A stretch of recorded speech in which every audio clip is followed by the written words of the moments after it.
नमस्कार दर्शकों, planet 9 astro के इस एपिसोड में आपका स्वागत है। मैं हूं मेघना शर्मा। मेरे साथ हैं जाने माने ज्योतिषाचार्य श्री विद्यानंद वाचस्पति जी। नमस्कार पंडित जी। नमस्कार मेघना जी, आपके दर्शकों को भी मेरा नमस्कार। दर्शकों, जैसा कि हम जानते हैं 29 मार्च 2025 को मीन राशि में शनि ने प्रवेश किया। उसका अलग अलग राशियों पे प्रभाव हुआ। किसी राशि की 7.5 शुरू हुई, जैसे कि हमने पिछले एपिसोड में जाना मीन राशि और मेष राशि के बारे में कि इनकी 7.5 का क्या प्रभाव होगा। इस क्रमांक को आगे बढ़ाते हुए आज हम पंडित जी से जानकारी लेंगे कुंभ राशि की 7.5 के बारे में कि इसका क्या प्रभाव है, क्या उपाय है, सम रहेगा। तो आइए पंडित जी से जानकारी लेते हैं कि कुंभ राशि की 7.5 कैसी रहेगी। कुंभ राशि वालों के लिए शनिदेव की स्थिति द्वितीय भाव में होगी जी। जो द्वितीय भाव धन भाव, परिवार भाव, कुटुंब भाव है जी। और वाणी का भी भाव है जी। अब ये शनिदेव की स्थिति यहाँ पर है तो कुंभ राशि वालों के लिए मात्र अब 2.5 वर्ष थी। 2.5 वर्ष के बाद मतलब ये तृतीय चरण है, सिर्फ 2.5 वर्ष कुंभ राशि के जातकों का रह गया है। जी जी। अब ये 3 जून 2027 को कुंभ राशि वालों के लिए शनि की 7.5 समाप्त हो जाएगी। जी। इस बीच नक्षत्रों के अनुसार जी। कम और ज्यादा प्रभाव पड़ेगा। जी। यहाँ द्वितीय भाव मीन राशि में जी। इस समय शुक्र, राहु, सूर्य की स्थिति है। जी। लेकिन यह मात्र लगभग 1 महीने तक का ही है, इसलिए इसके बारे में कुछ नहीं बताएंगे। अच्छा। इसके बाद जो इतने सारे ग्रह होते हैं उनका मिला जुला प्रभाव रहता है। मिला जुला प्रभाव रहेगा। जी। अब 1 महीने के लिए ये क्या इसका हम बखान करें। जी। 18 मई के बाद जी न राहु वहां रहेंगे, न शुक्र यहाँ रहेंगे, न सूर्य यहाँ रहेंगे, शनि अकेले रह जाएंगे। जी। द्वितीय भाव में जब शनि अकेले होते हैं तो शनि शुष्क और नीरस ग्रह होता है। ये परिवार के अंदर इस व्यक्ति का नीरसता उत्पन्न होगा। नीरसता से मतलब ये बिल्कुल भीतर ही भीतर एकांत भाव में रहना पसंद करेंगे। जी। जीवन इनका नीरस लगेगा। जी। परिवार नीरस लगेगा, धन नीरस लगेगा। अच्छा। लगभग समझिए तो वैराग्य की भावना उत्पन्न होगी, एक डिटैचमेंट। हाँ। अच्छा। वैराग्य की भावना उत्पन्न होगी। जी। अब यह निर्भर करता है कि इस संसार में हम वैरागी रहें या सांसारिक रहें। जी। निर्भर करता है सप्तम भाव पर, चतुर्थ भाव पर और में द्वितीय भाव पर। जी। तो द्वितीय भाव का तो हमने बतला दिया। चतुर्थ भाव और सप्तम भाव क्या कहता है इतना गहराई में नहीं जाएंगे, लेकिन इतना अवश्य कहेंगे इन्हें सब कुछ नीरस ही लगेगा, जीवन ही नीरस मालूम पड़ेगा, वैराग्य की भावना होगी।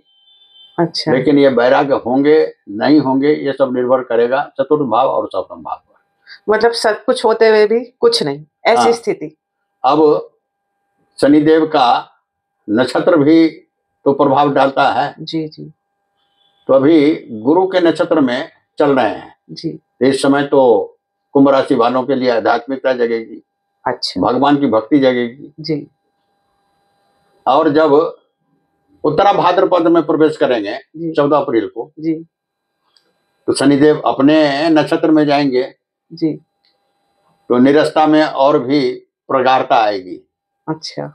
अभी तो भक्ति भाव करेंगे तो मालूम पड़ेगा जब शनि अपने नक्षत्र में आएंगे तो और प्रगाढ़ता आएगी, इसलिए कि अभी भक्ति भाव शुरू करेंगे तो फिर लगेगा अध्यात्म की तरफ जाएंगे। अच्छा। यही दुनिया अच्छा है, कहाँ इस दुनिया में फंसे हुए हैं। अच्छा। इसलिए निरस्ता आएगी संसार से, परिवार से, धन से, कुटुंबियों से, सबसे। हाँ, तो ये स्थिति लगभग मैं समझता हूं ये शनिदेव हमेशा बकरी होते हुए, मार्गी होते हुए पूर्वा भाद्रपद, उत्तरा भाद्रपद, रेवती नक्षत्र में जाएंगे। ये सभी नक्षत्र जो है शनि देव के लिए अनुकूल ही है, तो इसी प्रकार की भावना रहेगी। अच्छा। लेकिन अब ये फिर से मैं कह रहा हूं कि बैरागी बन के रहेंगे या सांसारिक बन के, ये निर्भर करेगा चतुर्थ भाव पर।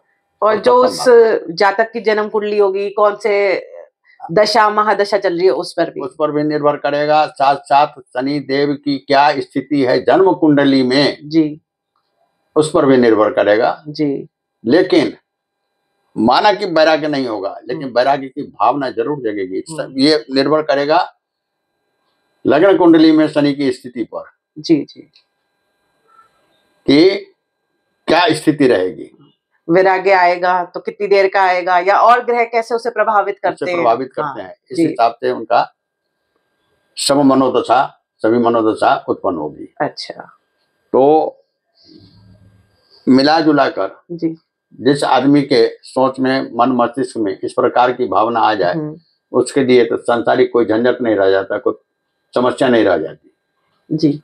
तो ये व्यक्ति अध्यात्म की ओर बढ़ रहा है। समस्या तो आपके हिसाब से ये अच्छा है, साढ़े साथी का अच्छा प्रभाव है? अच्छा प्रभाव है। अच्छा, साढ़े साथी का अच्छा प्रभाव है जी, बुरा प्रभाव नहीं होगा जी। जब संसार का कोई झंझट ही पसंद नहीं करेंगे तो उसमें घुसेंगे ही नहीं। इसके बाद जो है तो इनका बुरा होगा क्या? जी जी। तो ये अच्छी बात है, लेकिन खर्च की भावना भी रहेगी। अच्छा। क्योंकि शनि 12वें घर के स्वामी हैं जी, और धन भाव में बैठे हुए हैं जी। तो यह नियम है जी, या तो धन भाव का स्वामी 12वें घर में बैठ जाए, अच्छा, तो भी बैंक बैलेंस नहीं रहता। अच्छा। और 12वें घर का स्वामी अगर धन भाव में बैठ जाए तो भी ये खूब खर्च करा देते हैं, बैंक बैलेंस नहीं रहता। आता तो है पंडित जी, पैसा आता तो है खर्च करने के लिए। वो निर्भर करता है एकादश भाव पर। अच्छा। अब बृहस्पति की क्या स्थिति है? जी, बृहस्पति की स्थिति चौथे घर में होगी जी, लेकिन वो भी 14 मई तक है जी। इसके बाद चले जाएंगे ये मिथुन राशि में जी। तो मिथुन राशि में जाएंगे तो सीधे अपने आय भाव को देखेंगे जी। तो धन का आवागमन तो रहेगा ही। अच्छा। आय की भी स्थिति अच्छी रहेगी और व्यय की भी स्थिति अच्छी रहेगी। अच्छा। लेना देना साफ। अच्छा, मतलब ये चलते धन के उस नजरिए से देखें तो ठीक रहेगा, ऐसा कोई तकलीफ की बात नहीं है। तकलीफ की बात नहीं है, दुख की बात नहीं है, खर्च पर नियंत्रण करने के बाद। हाँ।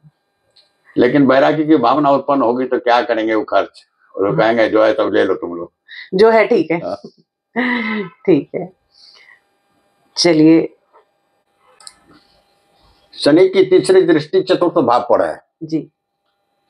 चतुर्थ भाव शुक्र की राशि का है जी। वृष राशि है, मित्र राशि है। तो यहाँ कोई उथल पुथल नहीं पैदा करेंगे शनिदेव जी। पारिवारिक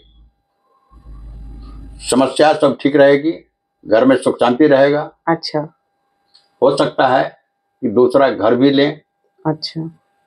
रेनोवेशन भी करें, गाड़ी का भी सुख प्राप्त हो सकता है। अच्छा। चतुर्थ भाव के लिए शनि की दृष्टि अच्छी है। अच्छा, मतलब नया वाहन खरीदने की भी संभावना है। अच्छा। इसके बाद सप्तम दृष्टि आती है अष्टम भाव पर। जी। अष्टम भाव विज्ञान का भाव है, अध्यात्म का भाव है। जी। अब शनि की दृष्टि अष्टम भाव पर पड़ेगी, बुध की राशि यहाँ पर मित्र राशि है, तो ये कुंभ राशि वाले व्यक्ति साधना में भी जा सकते हैं। अच्छा। यदि कहीं कार्यरत हो, नौकरी में हो जी, और विज्ञान के क्षेत्र में हो जी, तो उनके लिए भी अच्छा है। अच्छा। डॉक्टर हो अगर तो उनके लिए भी अच्छा है। जी। इसके बाद दसम दृष्टि आ जाती है एकादश भाव पर। अच्छा। जो बृहस्पति की राशि है। जी। अब बृहस्पति की राशि में ही शनिदेव भी है। जी। ऐसा देखा गया है कि द्वितीय भाव और एकादश भाव का स्वामी दोनों एक ही हो तो आय में कमी नहीं रहती, पैसा अच्छा आता है। हाँ। इसके बाद 14 मई के बाद गुरुदेव की भी दृष्टि यहाँ रहेगी जी, तो धन का आगमन भी अच्छा रहेगा जी। तो कुंभ राशि वालों के लिए हम देख रहे हैं कि मिला जुला के सब अच्छा ही अच्छा है। अच्छा। जाती हुई साढ़े साथी, अंतिम चरण की साढ़े साथी, उतरती हुई साढ़े साथी, लाभ की साढ़े साथी इसको कहा जाता है। हाँ। और अक्सर ऐसा भी पूर्वाचार्यों ने कहा है कि उतरती हुई साढ़े साथी कुछ दे करके ही जाते हैं। तो मतलब इनको धन लाभ होने की संभावना है। हाँ जी। कहीं ना कहीं से। हाँ। चाहे व्यवसाय कर रहे हो चाहे नौकरी में। हाँ जी। लेकिन इसके बावजूद भी वैराग्य की भावना रहेगी। हाँ, आप कह रहे हैं कि निरस्ता आएगी। हाँ, निरस्ता आएगी। पंडित जी, अब इन राशि वालों के लिए मैं आपसे उपाय जानना चाहूंगी कि कुंभ राशि के जातक क्या उपाय करें जिनसे इनको अच्छा फल प्राप्त हो। कुंभ राशि का स्वामी शनिदेव है जी, और शनिदेव की उपासना सबसे अच्छा होता है। हनुमान जी की उपासना, शनिदेव का मंत्र जाप, ओम शंख शनिश्चराय नमः जी। फिर एक मंत्र मैंने बतला दिया था, फिर मैं बतला दे रहा हूँ जी, जो मंत्र बहुत ही अच्छा लगता है। जपा ओम नीलांजन समाभासम रवि पुत्र मागर्जम छाया मार्तन समुतम तम नमामि शनिश्चरम। चलते फिरते आते जाते कहीं भी मन ही मन इस मंत्र का जाप करते रहें, नमस्कार करते रहें शनिदेव को, तो आप पर कृपा बरसती रहेगी, आपका कुछ भी विघ्न नहीं होगा। अच्छा दर्शकों, जैसे कि पंडित जी ने जानकारी दी, कुंभ राशि वालों की जो तृतीय चरण की साढ़े साथी है उसका क्या प्रभाव पड़ेगा। एक तो उनके जीवन में निरस्ता आएगी, पर धन का लाभ हो सकता है, उसकी संभावना ज्यादा है। तो कुल मिलाकर अच्छा ही रहेगा।